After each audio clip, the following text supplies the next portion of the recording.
Então, no dilema entre centralizar e descentralizar, a nova lei de licitações claramente incentiva a esta centralização por adesão.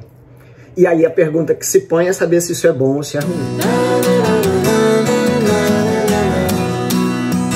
Vou fazer rapidamente um comentário de elogio, Lígia, não posso me furtar a fazer isso. A circunstância noticiada pelo nosso presidente Maurício Zocum, de uma presença forte de pessoal da área pública numa atividade como essa. E faço um elogio pela seguinte circunstância.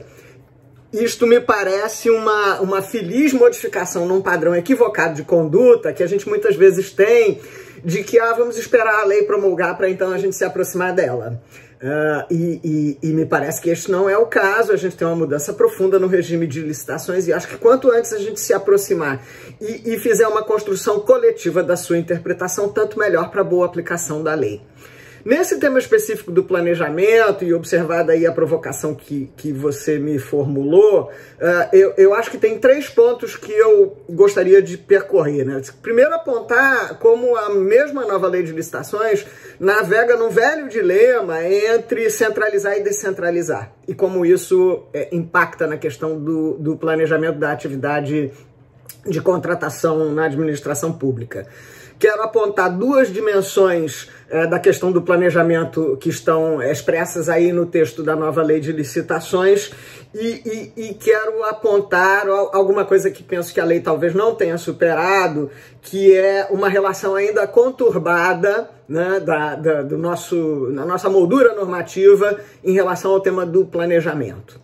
Muito bem. Agora, avançando porque o tempo urge, né? O dilema entre centralizar e descentralizar. Esse é um dilema originário do próprio sistema federativo, né? A construção do sistema federativo sinaliza ou atrai essa discussão entre centralizar e descentralizar. No campo das contratações públicas, isso vai ter uma repercussão ainda muito mais significativa.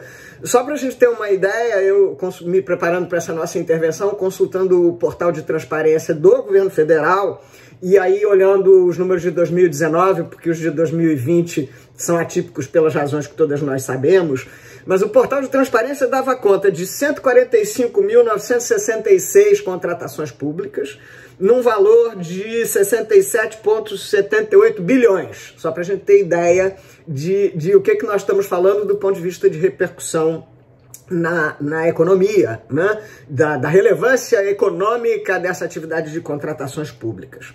Pois bem, aí dizia eu, o dilema de centralizar ou descentralizar é um dilema inerente ao sistema federativo que foi transposto para a disciplina da nova lei de licitações.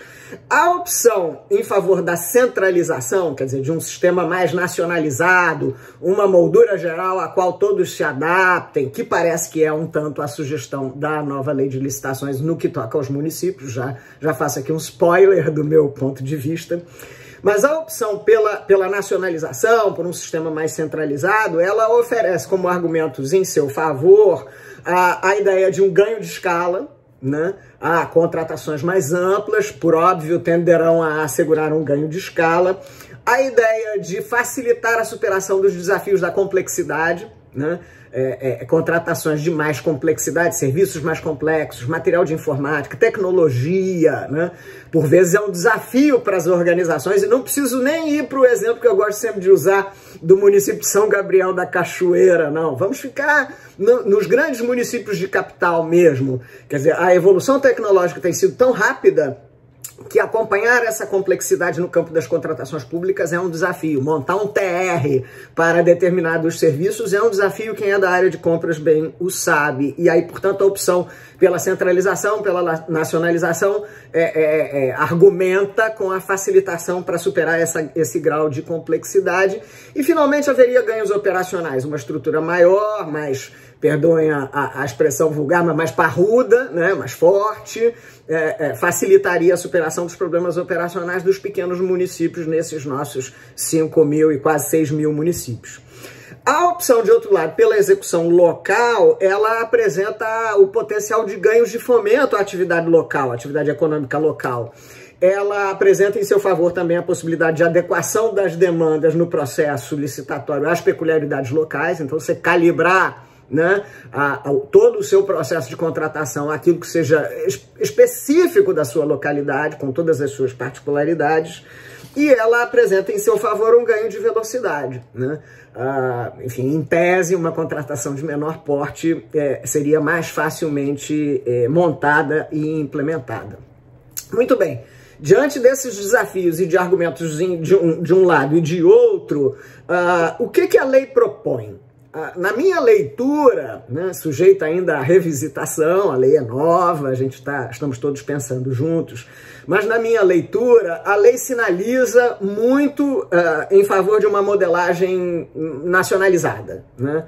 A lógica do Portal Nacional de Compras Públicas é uma lógica que induz a isso. Olha, nós vamos construir uma superestrutura município, vai estar tudo montadinho, facilitadinho, né, mastigadinho para você, venha para cá que vai ser muito melhor para você, né? Então me parece que a lei sinaliza em favor de uma modelagem nacionalizada, oferece esse suporte através principalmente desse grande instrumento que é o Programa Nacional de Compras Públicas, e ela trabalha ainda com uma lógica de diferimento no tempo em favor dos municípios para a internalização dessa nova sistemática, das novas exigências. A gente vai ter isso lá nos artigos 174 e 176 da própria lei, que assegura aos municípios mais tempo para se amoldar a essa disciplina recém-proposta, de certo, tendo em conta as dificuldades do ponto de vista de operacionalização que pequenos municípios Brasil afora, médios municípios Brasil afora e talvez até grandes municípios Brasil afora enfrentarão.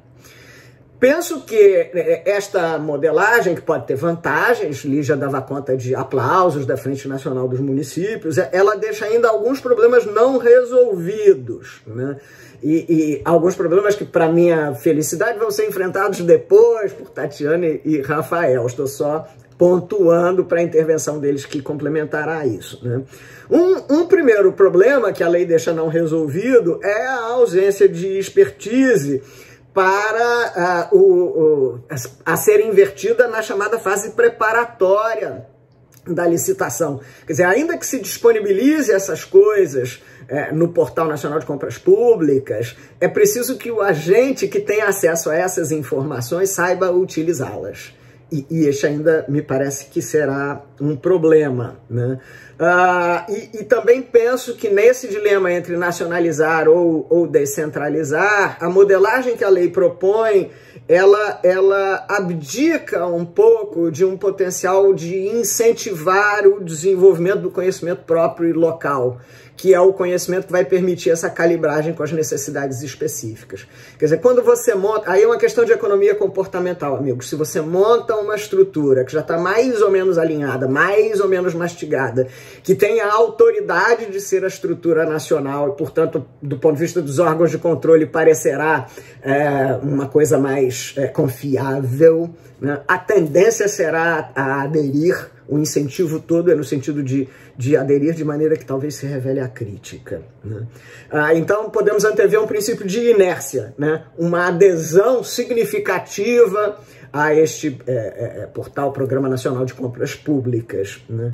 Então, no dilema entre centralizar e descentralizar, a nova lei de licitações claramente incentiva a esta centralização por adesão. E aí a pergunta que se põe é saber se isso é bom ou se é ruim.